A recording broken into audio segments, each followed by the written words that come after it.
On a cold Halloween night, a lonely boy in a wheelchair tries his best to keep up with his friends as they go door to door for candy. When they reach an old mysterious house at the end of the street, the group knocks on the door and suddenly, a huge Hell's Angel covered in tattoos steps out. The kids scream and scatter, running for their lives. The boy spins his wheelchair to follow but loses balance and falls to the ground, scared and on the verge of tears. But he doesn't know that the man is not as scary as he thought. He will be the one to change his town forever. Before we dive deeper into this story, let me know where you're watching from, and don't forget to subscribe for more heartwarming stories every day. The house was so quiet you could hear the grandfather clock counting the hours like footsteps in an empty hall. Outside, October light lay thin across the lawn, and the maple trees burned with orange and gold. From the wide windows of his upstairs room, Ethan watched the neighborhood kids chasing one another through piles of leaves, their laughter rising and falling like the wind. He rested his chin on the arm of his wheelchair. His room was the biggest in the house, filled with model airplanes, unopened board games, and a computer that could do everything except make him feel less alone. Somewhere downstairs a phone rang, then stopped, then started again. His mother's voice followed, muffled and brisk. "Ethan, honey," she called from the hall. "Remember, the driver will bring your dinner up if you want it. Daddy and I will be late tonight." He stared at the door, waiting for her to appear, but she didn't. "I know," he said softly, though no one heard. On the bed beside him lay a bright red costume, his superhero outfit, a blue cape, a chest symbol shaped like a lightning bolt, and a mask that made his brown eyes look wider and braver. He had ordered it himself weeks ago, hoping that this Halloween might be different.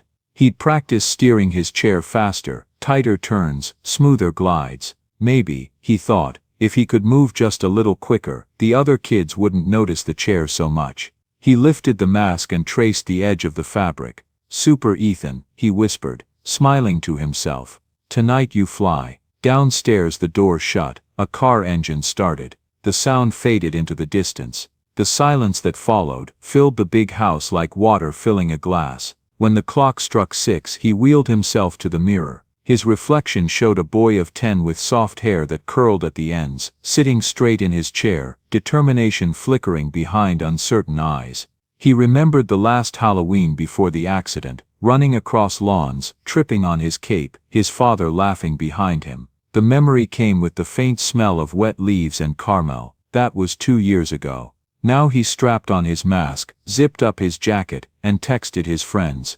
"I'm coming out, wait for me on Birch Street." He waited for the message bubbles to appear. After a long pause, one popped up. "Okay, hurry," he smiled, grabbed his candy bucket, and headed for the ramp that led to the driveway. Outside, the air smelled like smoke and pumpkins.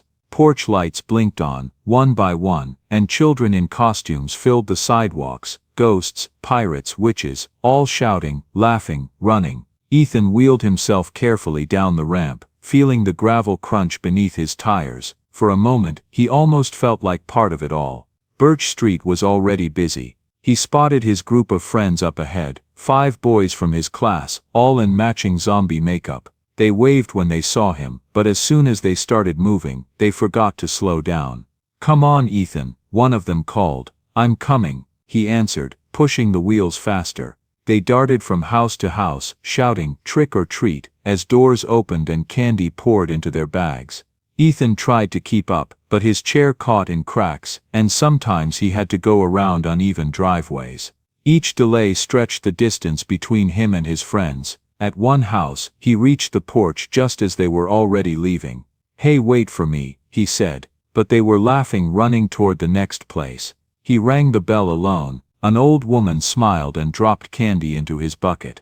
"That's a fine costume, sweetheart." "Thanks," he said quietly. As he rolled back down the ramp, he caught a glimpse of his reflection in a car window, the small boy in a bright costume, trying to look brave under the streetlights. By the time they reached the far end of the block, the boys were whispering excitedly about the haunted house, the one no one liked to visit. "That's the biker's place," one said. "He's scary, has a skull tattoo and everything. I heard he went to prison," another added. Ethan had seen the house before, small, a little rundown, with a big black motorcycle parked in the driveway. Wind chimes made from wrenches and metal rings hung by the porch, clinking softly in the breeze. The group dared each other to go knock. "You do it," said one boy. "No, you." Finally they all pushed forward together. The porch creaked under their feet. A single light glowed above the door. They rang the bell. A few seconds later, the door opened. A man filled the doorway, tall, broad-shouldered, arms covered in tattoos. His beard was streaked with gray, and his eyes were surprisingly calm, almost gentle, but the boys didn't notice that. "Evening," he said in a gravelly voice. The kids screamed and ran. Ethan tried to turn his chair to follow them, but one wheel caught on the porch edge. The chair tipped. He gasped as he slid sideways, hitting the ground hard. The candy bucket spilled, chocolate scattering across the walkway. He blinked back tears. The mask had slipped off. His knee hurt where it hit the gravel, though he couldn't feel most of it. The sound of footsteps approached. The man, the biker, came down the steps quickly. "Hey, easy there," he said, kneeling beside him. His voice was rough but careful, the way someone sounds when they're afraid of making a mistake. "You okay, kid?" Ethan looked up, eyes wide. Yeah," he stammered. The man picked up the candy bucket and set it on the chair. "Let's get you upright." His hands were strong but gentle as he lifted Ethan back into place. "There you go." "Thanks," Ethan said, still shaking. The man nodded. "Name's Jack," he said after a moment. "You want to come in a minute? Looks like you could use a break." Ethan hesitated. He looked at the empty street. His friends were gone. The night felt colder now. "Okay," he said quietly. Jack's house smelled faintly of coffee and old wood. The living room was cluttered but clean. Leather jackets on hooks, helmets lined on a shelf, photos of motorcycles and open highways on the walls. And then Ethan noticed something unexpected. On a side table, a row of small toy cars, a teddy bear, and a child's drawing framed under glass. Jack caught him looking. "Used to be my daughter's," he said softly. "She liked to line 'em up like soldiers." Ethan looked at the toys again. "Where is she now?" Jack didn't answer right away. He poured cocoa into 2 mugs, added marshmallows, and handed one to Ethan. "Not around anymore," he said finally. "World had other plans." The boy nodded, sensing the weight behind those words but not daring to ask more. They sat for a while, the only sound the faint ticking of a clock and the wind outside brushing against the windows. "You were brave out there," Jack said. "Most kids run off when they see me." "I was gonna run," Ethan admitted, "but I couldn't." Jack smiled, a small one. "Well, maybe that's better. You stayed. You found out I'm not so bad." Ethan laughed nervously. "You don't look bad, just big." "Fair enough." For the first time that night, Ethan relaxed. He sipped the cocoa and looked around. The house, for all its rough edges, felt warmer than his own. There were signs of life: boots by the door, a half-finished puzzle on the table, a guitar leaning against the couch. "Do you live alone?" Ethan asked. Jack nodded. "Yeah, but it's not so bad. Got my bike, got my friends, and once in a while, a brave kid drops by." Ethan smiled. Outside, fireworks popped somewhere in the distance. Jack walked to the window and watched the colors flash above the rooftops. "Used to take my little girl to see those," he said quietly. "She loved the purple ones best." Ethan turned the mug in his hands. "I like the red ones." Jack looked back at him.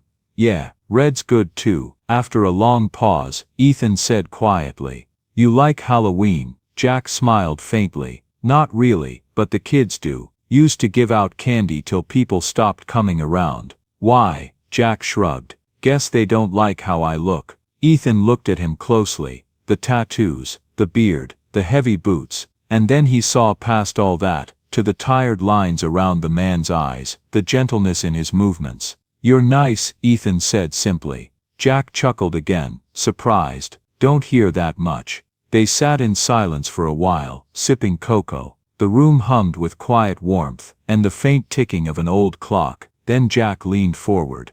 "Tell you what, Super Ethan, you want to see something cool?" Ethan blinked. "What? Come on." Jack rose and walked to the garage door. Ethan followed, wheels whirring softly. The garage was wide and dim, lit by a single hanging bulb. A dozen motorcycles gleamed in a line, polished chrome reflecting the light. Posters of rides and charity runs hung on the walls. Jack patted one of the bikes. "This one here's my old ride. Used to take it across the country with my crew.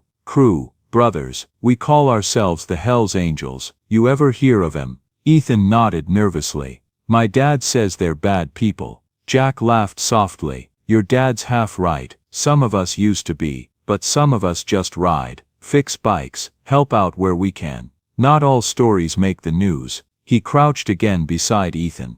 "You like adventures?" Ethan's eyes lit up. "Yeah." Jack pointed at a box near the wall, full of candy, stuffed animals, wrapped gifts. "We're doing one tonight, a Halloween ride. Drop candy off at the children's hospital and the orphanage. You can come if your folks don't mind." Ethan hesitated, torn between excitement and fear. "They're not home." Jack rubbed the back of his neck. "Then I guess it's up to you." The boy looked at the bikes again, the chrome catching the faint glow of the light. He imagined the road, the wind, the stars above the city. "Okay," he whispered. "I want to come." Jack smiled. "That's the spirit." He wheeled Ethan closer to the open garage door. The night air was cool, filled with distant laughter and the faint roar of engines from somewhere far off. "Hang tight, kid," Jack said, pulling out his phone. "You're about to see something special." Within minutes, the sound grew louder, a low rumble that built into a steady thunder. Headlights appeared at the end of the street. One by one, motorcycles rolled in, lining the curb like a procession of gentle giants. Ethan's eyes widened. "Wow, yeah,"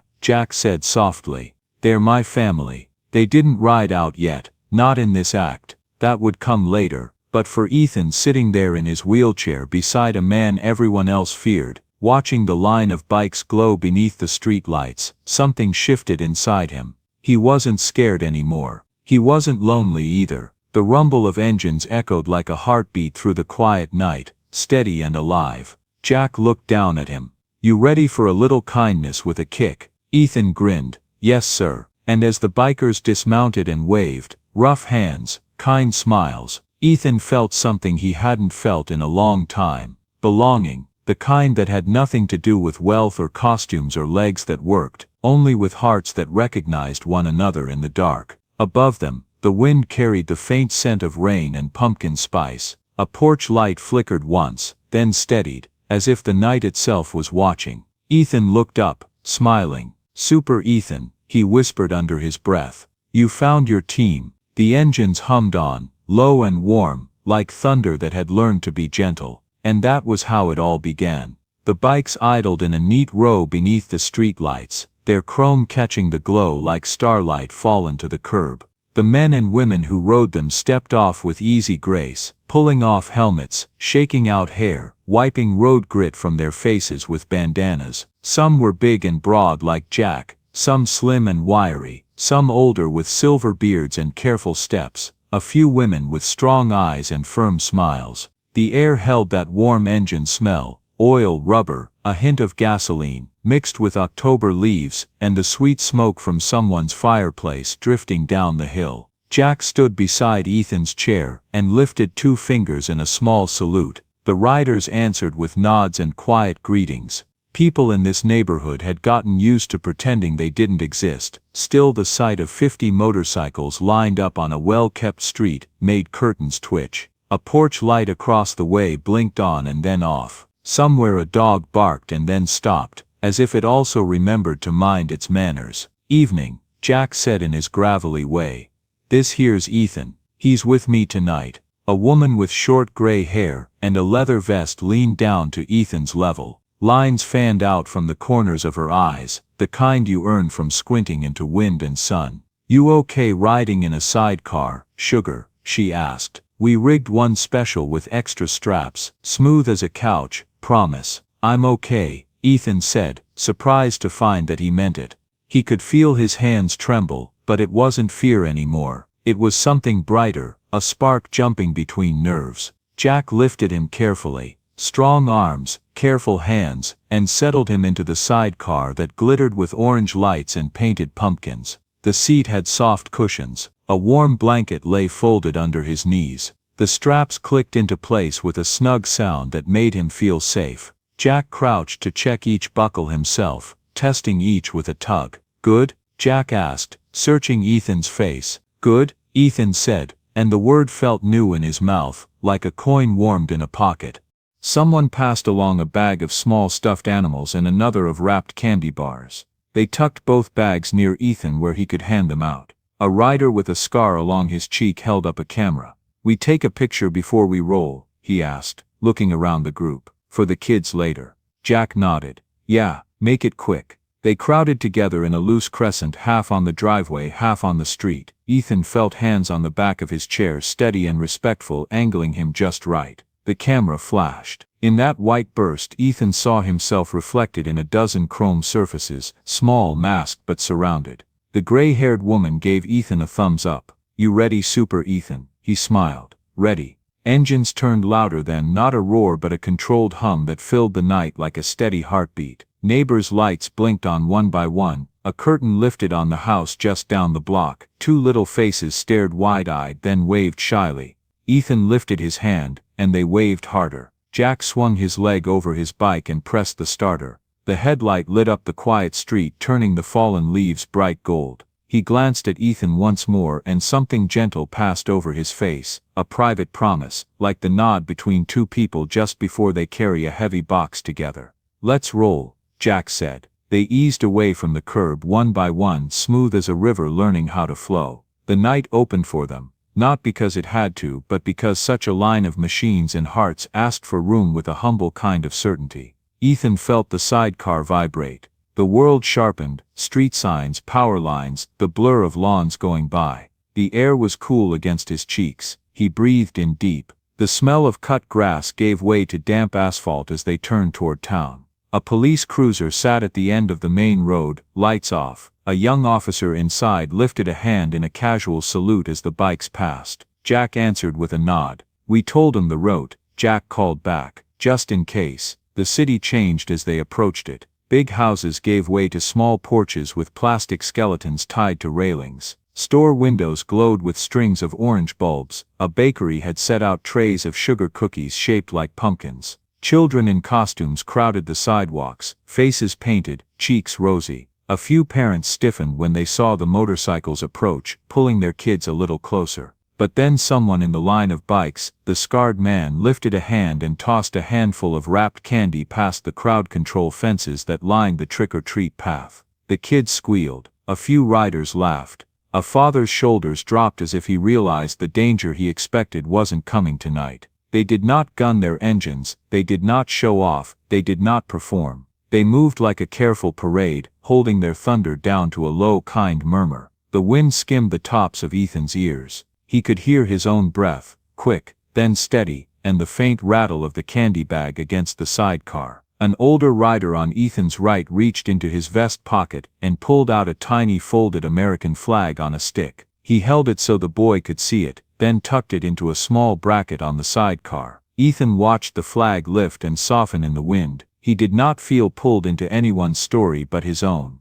The flag seemed to say, "You are part of this place too." Jack turned his head slightly. "How you doing, kid?" "I'm okay," Ethan said, and then because the truth wanted to be fuller than that, "I feel good." "Good is good," Jack said. He refaced the road. Street lights rushed by in an even rhythm, light, shadow, light, shadow. Ethan felt time itself settle into a friendly march. They took the long way to the hospital on purpose. Down Maple where the city workers had piled leaves into soft hills. Past the high school where teenagers in hoodies clustered in the glow of their phones. Across a bridge where the river below clinked faintly against stones. The wind off the water carried a cold, clean smell. Ethan lifted his chin and closed his eyes for a moment to feel it. "Look at me, Mom," he thought. "Look at me, Dad. I'm not inside. I'm not waiting. I'm out here." They turned at last onto the hill that led to St. Joseph's Children's Hospital. The building rose pale and square against the night, plenty of windows dark, a few warm rectangles glowing where nurses moved and machines kept time.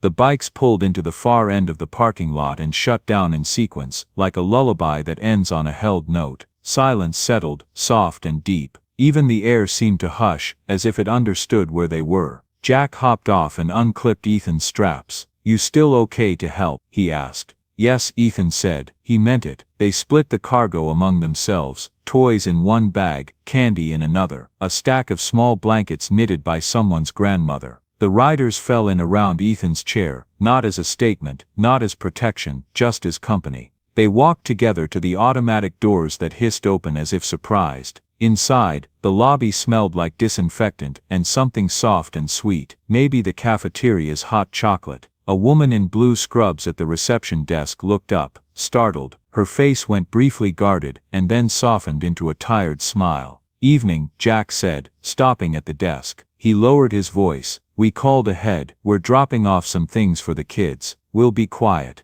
The woman nodded, eyes flicking over the kind of people her grandmother would have told her to steer clear of. You could see the moment she chose not to listen to all those voices. "Thank you," she said. "They're on the 3rd floor. I'll buzz you in." As the elevator doors closed around them, Ethan watched their reflections, leather vests, faded jeans, careful hands. He saw himself among them, small and serious in his cape, mask pushed up on his forehead. The elevator hummed. He rubbed the edge of the blanket over his knees with thumb and forefinger and listened to the tiny rasp. The doors opened on a long corridor, painted in cheerful colors. Paper bats dangled from the ceiling. A cart of books sat against the wall with a sign that said, "Take one, return when you can." A nurse met them with a clipboard and a smile so practiced it had become almost real. "Hi there," she said. "Let's keep the hallways open. 2 or 3 at a time in rooms. Follow my lead, okay?" "Yes, ma'am," Jack said, and something in his tone told Ethan that respect here was not a show, it was a real thing they all carried like an extra weight on the good side of a scale.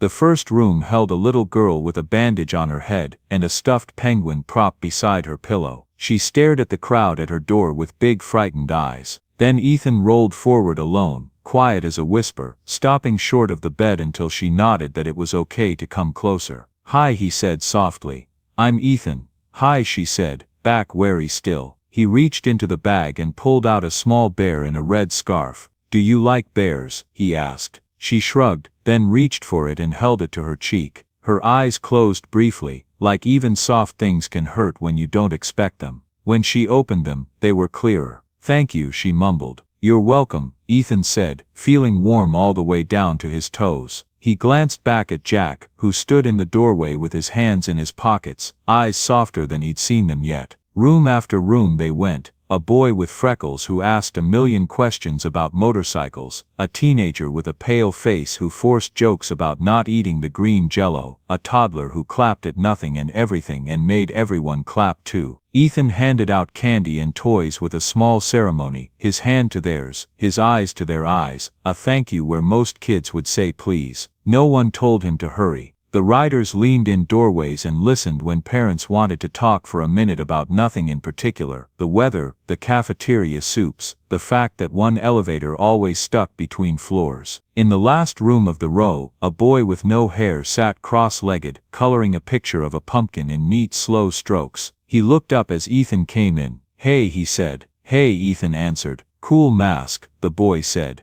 "Thanks," Ethan said, pushing it up a little more. "You want it?" The boy's eyes widened. "For real?" Ethan nodded. He wasn't sure why, only that it felt right. He lifted the elastic and held the mask out. The boy took it and put it on. His grin filled the space where hair used to be. The picture of the pumpkin went forgotten on the bed, the orange crayon rolling toward the pillow. "I look like a superhero?" the boy asked. "You are one," Ethan said quietly. The boy's mother stood near the window, hand to her mouth. A small sound escaped that wasn't a cry, and wasn't a laugh, something like a breath finally letting go after being held too long. Jack's head dipped in her direction. She nodded, her eyes shining, a deal made between people who might never meet again. They did not stay too long. Good things can turn heavy if you hold them past their time. They said goodbye with soft voices and went back to the elevator, the bags much lighter now. Ethan kept his hands folded in his lap, thumbs pressed together. In the elevator mirror, he saw that his face looked older, not sadder, just steadier. Outside, the air felt even colder after the hospital's warm hallways. The riders moved with a particular kind of quiet that comes when people have been in a room where bravery wears a small body. They packed the remaining candy into new bags for their second stop. Jack touched Ethan's shoulder. Ready for the next one? What's the next one? Ethan asked. St. Michael's Home, Jack said. He searched Ethan's eyes to be sure the boy understood. Kids without much in the way of family. Ethan nodded. Okay. They rode shorter this time, cutting through back streets where the city's celebration thinned out, and the sidewalks looked tired. A bus-stop shelter held a woman in a heavy coat with a shopping bag at her feet, and that pinched look that means there is never money left on the 20th of the month. She watched the bikes with weary interest. Someone in the line, the woman with gray hair, reached into her pocket, pulled out 2 crumpled bills, and hopped off at the red light long enough to slip them into the woman's hand. The woman looked startled. The rider just made a small gesture like, "It's all right," and jogged back to her bike as the light turned green. It was so fast most people would have missed it. Ethan did not miss it.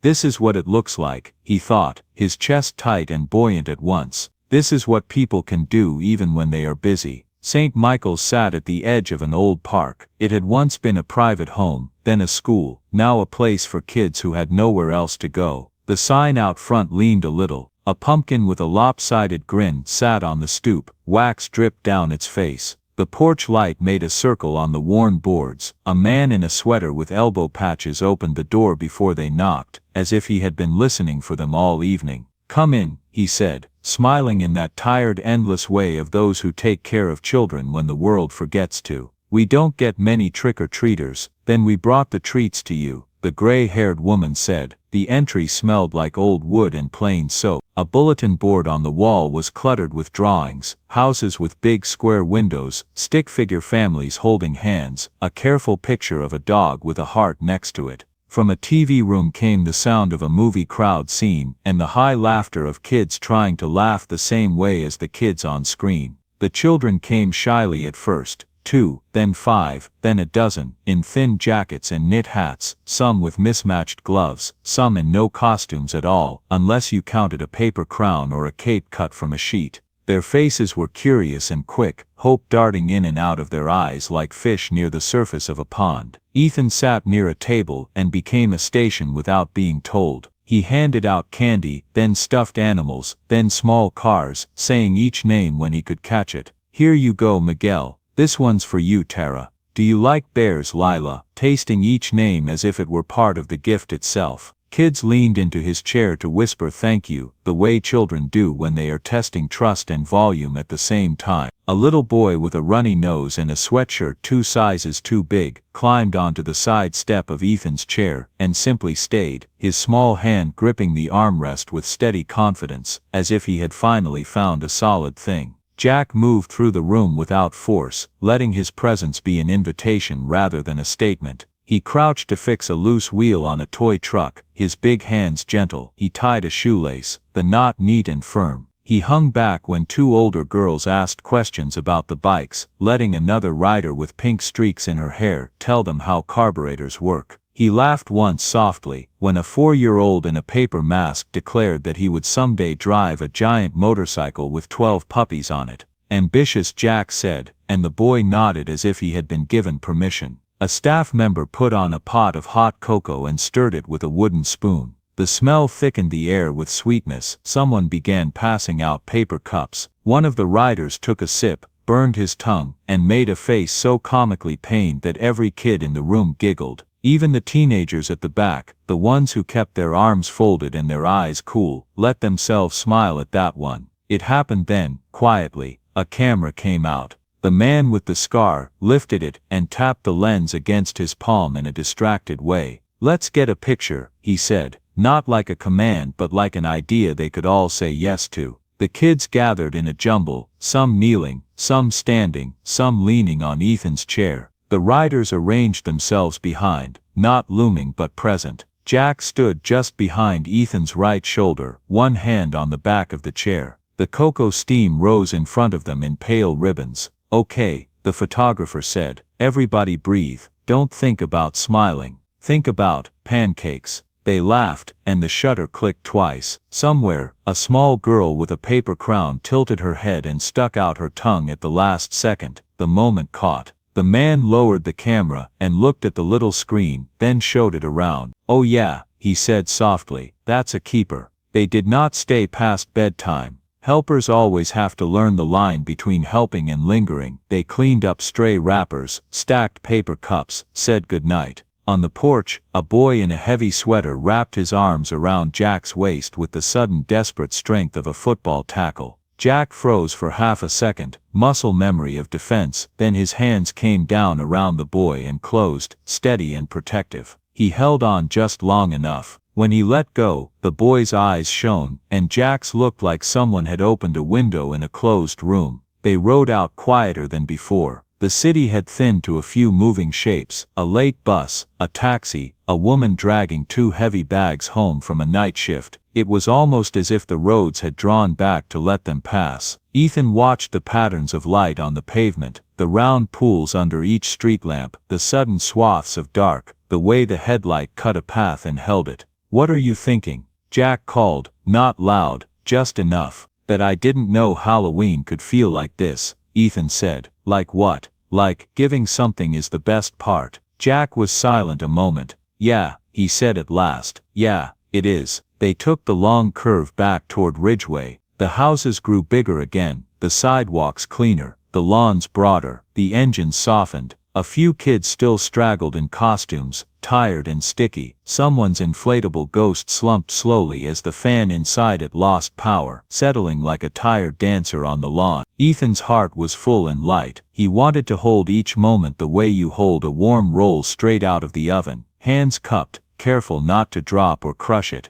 He wanted to tell his mother the smell of the hospital hallways wasn't scary but sharp and human. He wanted to tell his father how it felt when a boy with a runny nose leaned on him as if he were trustworthy. He wanted to show them the pictures so they could see what he had seen. When they turned up his street, he saw the Wells house from a distance, lights blazing on every floor. The driveway held 2 cars askew, doors flung open. 2 figures stood near the front steps, his mother with a sweater over her suit, arms wound tight around herself, and his father on the phone, face set in that hard mask he wore for boardrooms and any trouble too big for money to fix fast. A neighbor hovered at the edge of the lawn, hands folded, grave with interest. Ethan's stomach dipped. The night, which had rolled steady and kind until now, hit a snag. Jack slowed, then cut his engine. The line of bikes behind them did the same, one by one. The quiet that followed held a thin wire of tension. Ethan swallowed. "It's okay," he said, more to himself than anyone else.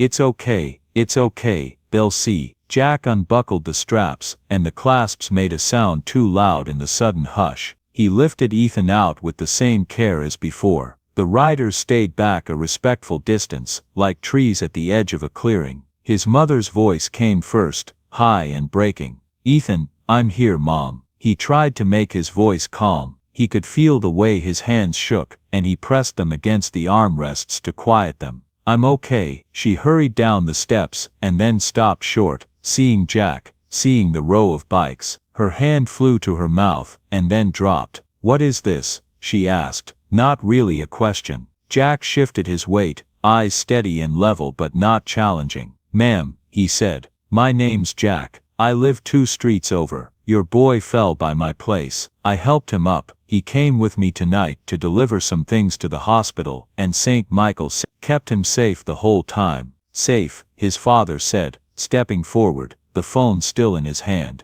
"Safe with a gang."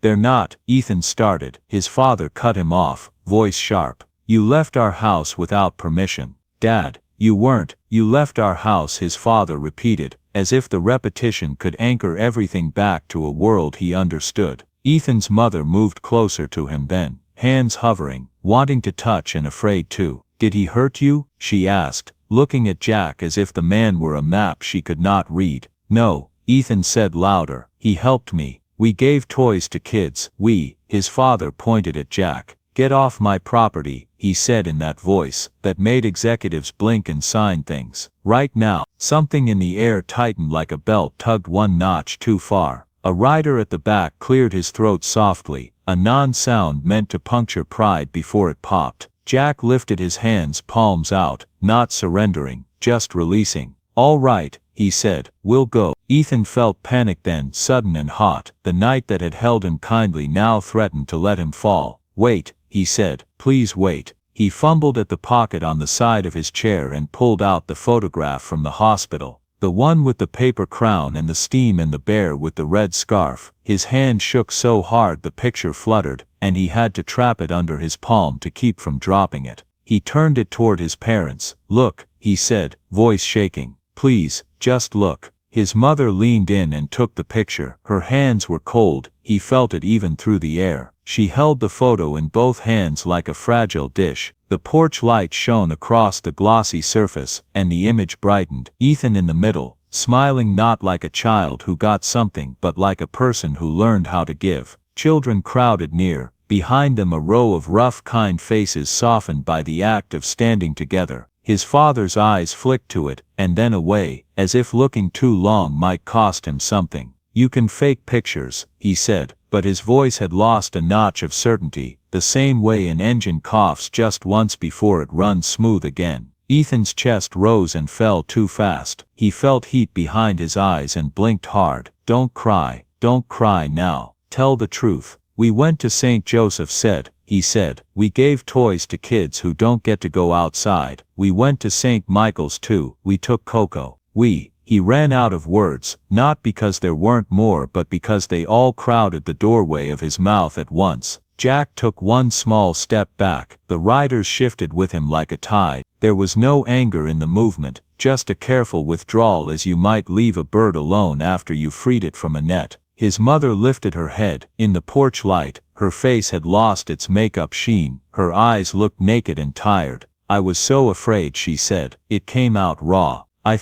I know," Jack said quietly. "You're his mom." His father straightened, the way men do when they feel a situation slipping and grab for dignity like a rail on a stair. "This isn't appropriate," he said, but his voice was softer. He looked at his son's face then, really looked, and something in his own face flinched as if light had found a place he had kept dark on purpose without knowing it. "We were careful," Jack said. "It was not a defense, just a fact. But we'll go." He turned his head and nodded once to the riders. A slow ripple passed through the line. A few of them gave small, almost invisible waves to Ethan. The woman with gray hair lifted 2 fingers near her temple and dipped them. The man with the scar touched his heart. They moved to their bikes. Ethan's heart banged against his ribs. "Please don't go," he said. "Please, buddy," Jack said, looking down. "It's all right. You're home." That was the point. The engines started up, one after another, and even soft as they kept them, the low sound filled the night. Jack pulled in his breath through his nose and let it out slowly. He looked at Ethan one more time and said, very gently, "You did good tonight." He put on his helmet, swung his leg over the bike, and started it with a small twist of his wrist. The headlight cut a thin, clean path to the street. For just a second, the kind that stretches but never breaks, Jack and Ethan held each other's gaze through the hum.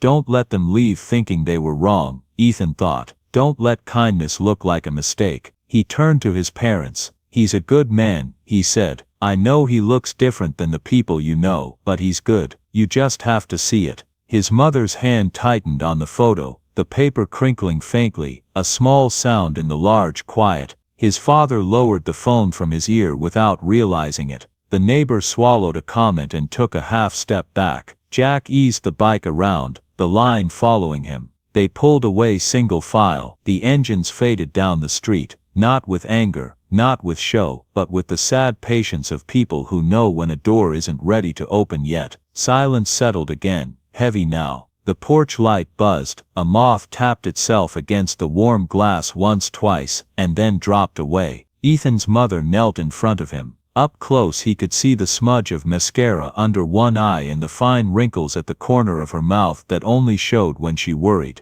"You scared me," she said, and then quieter. "I'm sorry," I yelled. His father stood rigid, then reached into his jacket and pulled out a handkerchief, an old habit from a different era. He offered it in a stiff way, as if it might be a contract. "Wipe your face," he said, and then, realizing how it sounded, added softer, "Please." Ethan took it and pressed it under one eye, then the other. He felt empty and full at once, like a glass tipped to the brim that somehow doesn't spill. "Come inside," his mother said. He looked down the street again, where the red taillights had already turned the corner. "Okay." They guided the chair gently up the ramp. Inside, the lemon polish smell rushed at him, familiar and thin. The clock in the hall ticked as if it had been holding its breath and could finally start again. In the kitchen, the under-cabinet lights glowed against clean counters. A bowl of candy sat untouched near the sink. His father set his phone down on the counter and stared at it, as if the little device might tell him what feelings to choose. His mother poured a glass of water, hands shaking just enough to clink the ice. No one spoke for a moment. The house felt big again, bigger than before. Kindness that had seemed simple on the street now had to fit through the doors of their lives. Ethan reached into his side pocket again and pulled out a second photo, the one from St. Michael's, kids piled like puppies, someone's paper tongue sticking out. He slid it across the counter toward them. "Please look," he said. "Just look for a minute." They did. They stood shoulder to shoulder, and for once didn't correct their posture or arrange their expressions. They let the picture choose where their eyes should go. His mother pointed at the little boy in the too big sweatshirt leaning on Ethan's chair. "Who is this?" she asked. "I don't know his name," Ethan said softly. "He didn't say. He just leaned on me because he was tired, I think." He swallowed. It felt good, like I could hold somebody up for once. His father's throat moved, his jaw unclenched and unclenched again. He looked older than he had on any birthday. "We'll talk in the morning," he said at last. It was what he said when he needed time to make his heart catch up with his opinions. He picked up the photo again and held it like evidence. "We'll talk." "Okay," Ethan said. He wheeled back from the counter, and his mother bent, finally touching his shoulder. Not a pat, a hold, warm and present. "I'm glad you're home," she said. "I'm glad you're safe." He nodded.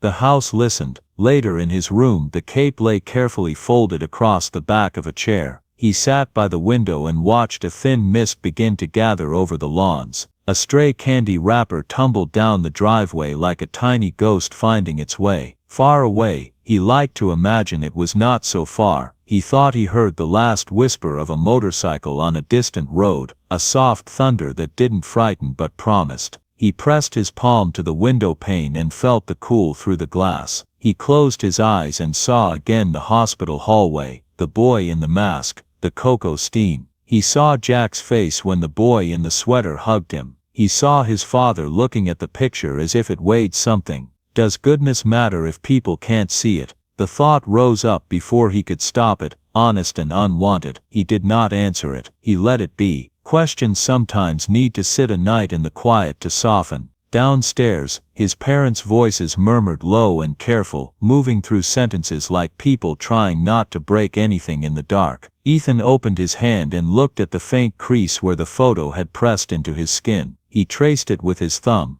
Then he slid into bed and pulled the blanket to his chin. The lemon polish smell had faded. In its place he imagined the warm mix of cocoa and machine oil and October leaves. He let that be his lullaby. As he drifted, he pictured the porch in the morning sun. He pictured his parents following the picture's truth to wherever it needed to take them. He pictured Jack, helmet off somewhere, sitting in a quiet garage where old toys waited on a shelf, unthrown, untossed, saved for reasons not yet spoken aloud. The night settled around him. In the last thin line between waking and sleep, he felt again the grip of small fingers on his chair, the weight of a trust that had made him taller. He held that feeling the way you hold a warm roll cupped and careful, not to hoard but to remember how it feels in your hands when it's time to offer one to someone else. Outside, a breeze stirred, and the leaves answered in their soft dry language. Morning crept in pale and cool, a thin fog still resting over the lawns of Ridgeway. Inside the Wells house the air felt cautious, like a conversation not yet begun. The smell of coffee mingled with toast left too long in the toaster. Ethan sat at the kitchen table, his cape folded neatly beside his plate. His wheelchair's small motor hummed faintly whenever he shifted. Across from him sat his parents, both in clothes that looked slept in. No one spoke for a while. Finally his mother said, "You were gone a long time last night." Ethan nodded. "I know." His father stared at the newspaper but didn't read. "We were terrified, son. You understand that, right?" "I do," Ethan said. "I was scared too, at first. But then I met Jack." His mother's hands tightened around her mug. "Jack, the biker." The man, Ethan corrected quietly. He helped me when I fell. He gave me cocoa. He was nice, Mom. Really nice. The father exhaled through his nose, a sound between disbelief and fatigue. People like that. He stopped himself, glancing at his son's face, then started again more carefully. You don't know their history. Ethan turned the photo in his hands, the one from the orphanage, the paper crown girl smiling crookedly. Maybe you don't either, he said. The words hung there. His mother reached across the table, fingers brushing his. Where did you get this picture? One of Jack's friends took it. They're not bad people, Mom. They just look different. She looked at the photo again. Her eyes softened, then she slid it toward her husband. He studied it, jaw tightening, as if trying to resist something pulling at him. I want to see him, Ethan said. Jack, just to say thank you. His father shook his head immediately. No, Ethan's voice stayed calm. Please, just one visit. You'll see what I mean. His mother looked from her husband to her son. The quiet stretched until the clock ticked 3 times. Then she said, maybe we should. The father sighed, defeated but curious. Fine. One visit, then we're done. That afternoon they drove 2 streets over, down the hill where the houses grew smaller and the fences lower. Jack's garage door was open. Inside, the bikes stood in a neat row. Jack sat on a stool, polishing a chrome fender. His leather jacket hung on a hook, his forearms bare and marked with ink. When he saw the silver car pull up, he wiped his hands on a rag and stood. His expression held no surprise, only a mild, cautious patience. Ethan's father stepped out first, suit jacket stiff, tie perfectly knotted even on a Saturday. His mother followed, a hand on Ethan's chair as they rolled down the short driveway. Mr. Jack, she began, uncertain if it was a first name or a title. Jack smiled faintly. Just Jack's fine. We wanted to thank you, she said, for bringing our son home safely. Jack nodded once. He's a good kid. The father shifted, uncomfortable. We may have misjudged last night. No harm done, Jack said. I'd have been the same way if it were my kid. Something in that word, my, caught. Ethan noticed how Jack's eyes slid briefly toward the shelf inside the garage, where the same row of toys still sat: the bear with the stitched ear, the small fire truck, a doll in a red dress. Ethan followed his gaze. Those were your daughters, weren't they? Jack froze, the rag still in his hand. For a long moment, only the sound of a distant lawn mower filled the silence. Then Jack said softly, yeah. He set the rag down and leaned against the workbench. My wife Marie and my little girl Lucy, she would have been about your age now. His voice thinned a little, the edges rough like an old record. She was born early, surgery didn't go right, lost 'em both the same night. Ethan's mother's hand went to her mouth. The father looked down, speechless. Jack glanced at the row of toys. Couldn't throw their stuff away, so I keep it clean. Some nights I bring it out when we do our rides, hand a toy to a kid who needs it. Makes it easier to breathe.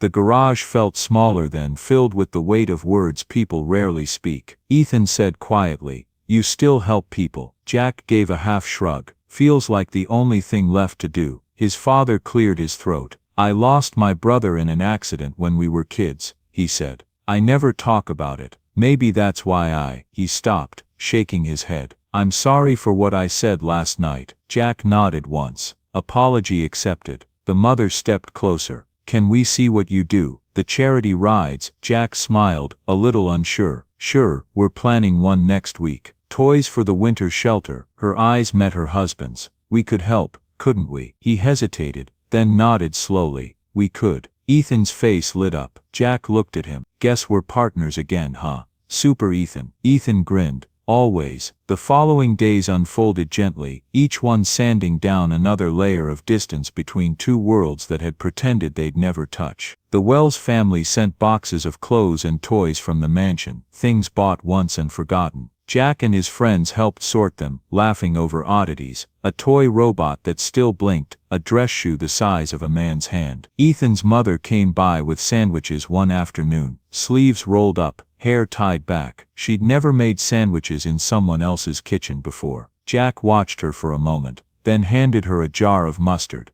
You missed a spot, he said with a grin. She laughed, a quick, genuine sound neither of them expected. The father arrived later with a ledger under his arm, habit clinging to him like cologne. If you're serious about regular donations, he said, you need proper accounting. We could set up a fund, something transparent, legal. Jack raised an eyebrow. You trust us with that? The father met his eyes. I'm learning to. They shook hands, firm and steady. That night, Ethan lay in bed with the window cracked open. He could hear faintly the echo of engines somewhere far off. He imagined the line of bikes, the wind on their faces, the packages tied behind them. He thought of Jack's daughter, of toys that once waited for small hands. He whispered into the dark, "Thank you, Lucy." The next Saturday dawned clear. A low sun turned the rooftops amber. The charity ride gathered outside Jack's garage. Bikers, a few neighborhood families, and to everyone's surprise, the Wells family's silver SUV, loaded with boxes marked Wheels of Hope.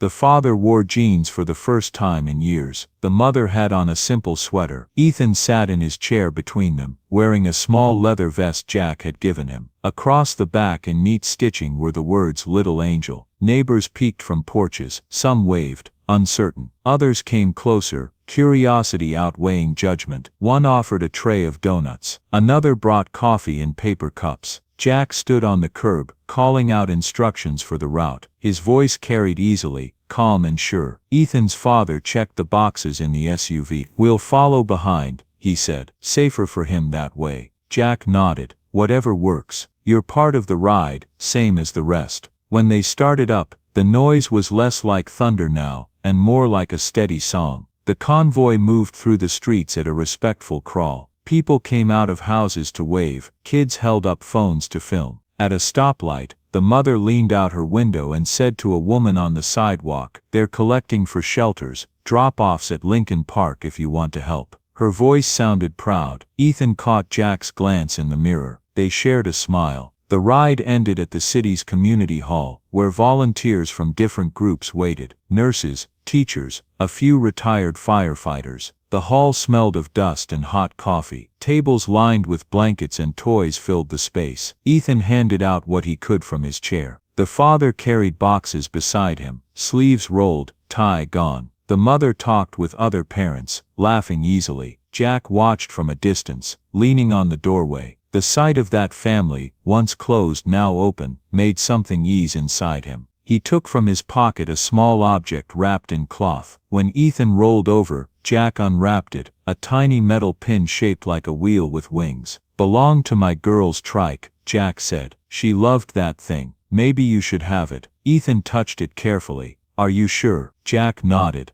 "Yeah, she'd like that." Ethan pinned it to his vest and looked up at him. "Now we're both angels," he said. Jack laughed softly. "Guess we are." That evening, as the hall emptied and the sky faded to lavender, Ethan's parents stood beside Jack outside. The air smelled of rain on hot pavement. The father said quietly, "You changed how I see people." Jack shook his head. "You did that yourself. You just needed a reason." The mother smiled faintly. Maybe kindness was the reason. Ethan looked between them, feeling a warmth that reached deeper than any fireplace. The three adults stood watching the last light fade, and for the first time they looked like equals, not rich and poor, not proper and rough, but people who had all lost something and decided to fill the gap with giving. Ethan closed his eyes for a moment. In the quiet, he could almost hear the hum of Lucy's trike wheels, and the echo of the engines that had carried kindness through the dark. The rain began to fall, light and steady, each drop a small applause on the rooftops. No one moved. They let it fall, smiling into it. Winter came early that year. The air in Ridgeway turned crisp enough to frost the edges of windows by dawn.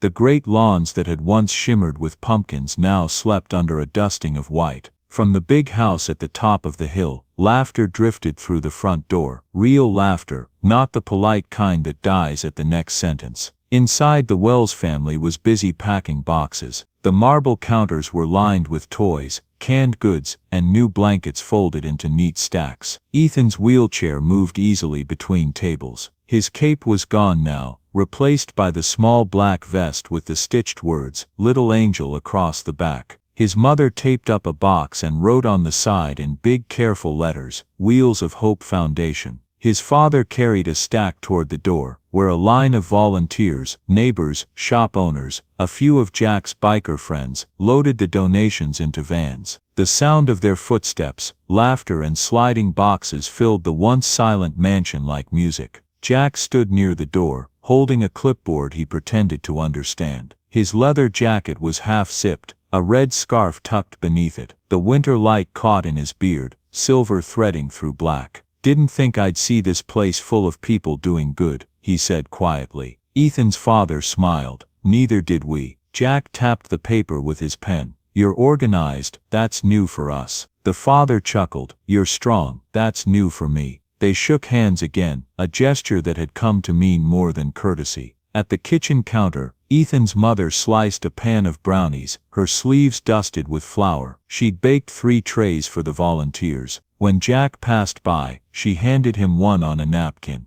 "Try this, still warm." Jack bit into it, and smiled. "Best thing I've tasted in years." She laughed softly. "I used to bake for charity events. Back then it was about being seen. Now it just feels right." He nodded, chewing thoughtfully. "That's the difference between a photo op and a heartbeat." She looked at him then, really looked, at the lines in his face, at the quiet steadiness behind his roughness, and smiled with genuine gratitude. "Thank you for helping us find that heartbeat again." Jack's eyes softened. "Nah, it was already there, just needed a tune-up." By late morning, the convoy rolled out toward the community shelter on the south side of the city. Snow flurried lightly, not a storm, just a fine lace that dusted windshields and helmets. Ethan rode in Jack's sidecar again, bundled in a thick coat, gloved hands gripping the rim. The pin from Lucy's trike still gleamed on his vest, catching flashes of sunlight each time the wheels turned. His parents followed behind in their SUV, the trunk packed high with supplies. A decal on the back window read, "Wheels of Hope, sponsored by the Wells Family Foundation." The streets were quieter now, post-holiday hush settling over the town. Storefronts glowed with string lights. Naples read, "With string lights." A few pedestrians paused to wave or snap photos. The bikers waved back, friendly but unassuming. Ethan leaned slightly toward Jack. "Feels different this time." Jack turned his head a little, voice low against the wind. "How so?" "It's not about candy anymore," Ethan said. "It's about people." Jack grinned. "That's the trick, kid. Candy gets 'em smiling, but people, they keep it going." They crossed the bridge over the frozen creek, tires humming on the pavement. The gray water below shimmered faintly where sunlight broke through clouds. For a moment Ethan thought of the hospital, of the boy with the pumpkin drawing, and wondered if he'd gotten better. Then he thought of the kids from St. Michael's set, the paper crown girl, the boy in the big sweatshirt. He imagined them laughing now, maybe waiting for the bikes to return.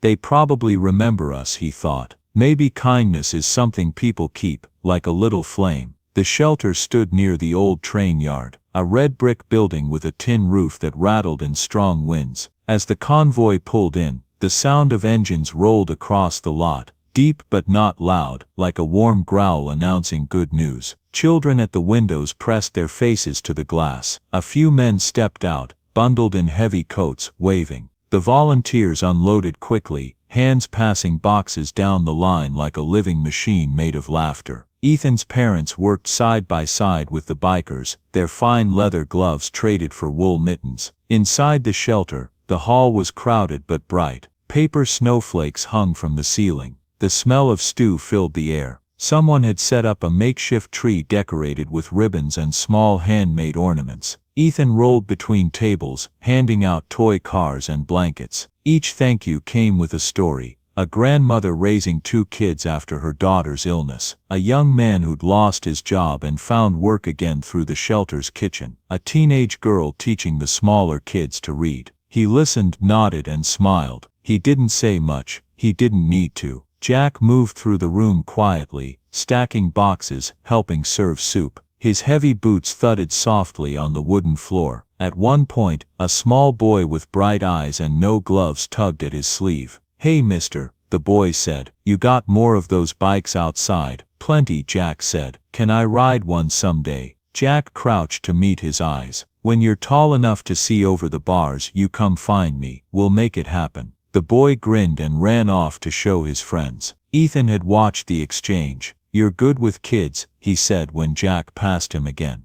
Jack looked surprised. "Never thought I was." "You are," Ethan said. "Lucy would be proud." Jack's hand stilled on the handle of a box. For a long moment he didn't speak. Then he said softly, Yeah, maybe she would. The afternoon light dimmed early. Outside, snow began to fall in thicker flakes. Volunteers carried the last boxes into the hall, while others served coffee to anyone who wanted it. When everything was done, the shelter's director, a small woman with gray curls and a tired smile, called everyone together. I don't have much to give you, she said, but you should know this means more than food or blankets. You've given people hope. Applause rippled through the crowd. Jack raised a hand, embarrassed. We just brought what we had. Ethan's father stepped forward. And we'll keep bringing it. Every month, every season, we're making it official, a permanent fund. The Wheels of Hope Foundation. Jack and his crew will run the outreach. My family will handle logistics and donations. Together we can cover more ground. The room filled with murmurs of approval, clapping hands, a few cheers. Ethan smiled so wide it hurt. He looked at his mother, whose eyes glistened in the warm light. She squeezed his shoulder gently. Looks like you started something, she whispered. Ethan's throat tightened. No, he said. We all did. That evening, after the convoy had disbanded and the vans drove off toward other neighborhoods, Ethan's family stayed behind to help clean up. Jack loaded the last crate into his truck. Outside, the sky had turned indigo, snow still falling in lazy drifts. The street lamps glowed like lanterns through the white haze. Ethan's father pulled on his gloves and turned to Jack. You ever think about speaking at the schools, about what you do? Kids might listen to someone like you. Jack laughed. You mean someone who scares their parents? The father smiled. Someone they can believe. Jack considered it. Maybe. His mother stepped forward. You know, if you ever need help with paperwork or funding, call me. I'm better with numbers than engines. Jack grinned. Deal. I'm hopeless with forms. Ethan watched them, feeling a quiet pride. Hey Jack, he said. Yeah, kid, can we keep doing this? Every year. Jack knelt down so their eyes were level. Every year, every season, as long as you're up for it. I'll always be up for it, Ethan said, smiling. You know I don't quit easy. Jack chuckled. That's my partner. He ruffled Ethan's hair, then stood, slipping on his gloves. All right, Team Wells, see you next week. Don't forget, ride safe, live kind. Ethan's father saluted half jokingly. His mother waved. As Jack climbed onto his bike, the engine started with that familiar low thunder. The headlights cut through the snow, painting the air in moving gold. Ethan watched until the sound faded, the world settling back into quiet. That night, back home, the family sat in the living room together, something they hadn't done in months. A small fire glowed in the hearth. The house no longer felt like a museum.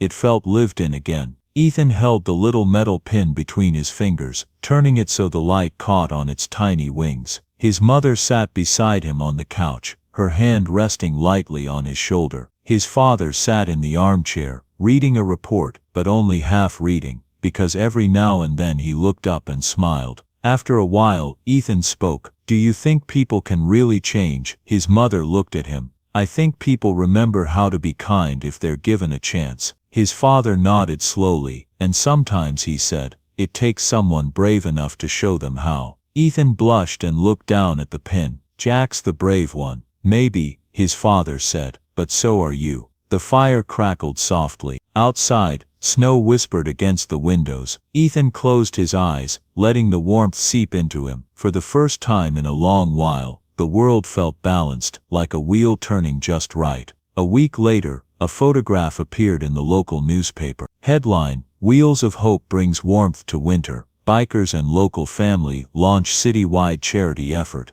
The photo showed Ethan smiling in his chair, surrounded by Jack and the volunteers, snow falling around them. The caption read, "Sometimes the smallest acts of kindness set the biggest things in motion." Neighbors who'd once crossed the street to avoid Jack's house now stopped to wave when they saw him. Some dropped off old toys or warm coats for the next drive. The Wells Mansion's garage became a second storage space for donations. Ethan's parents began attending every ride, sometimes on the back of a bike, sometimes leading with their SUV. They grew to love the sound of the engines, not as noise but as rhythm, the heartbeat of something alive. And Ethan, he grew stronger. He still used his chair, but he no longer saw it as something that kept him behind. To him it was just his set of wheels, the first ones that had carried kindness into the world. One evening, near the end of winter, Ethan sat by his window again. The snow outside shimmered under a full moon. The streets were quiet, but in the distance, faint and low, came the sound of a single motorcycle engine. Steady, fading, then gone. He smiled, knowing exactly who it was. From his nightstand he picked up a framed photo, the one from the hospital, the paper crown girl laughing,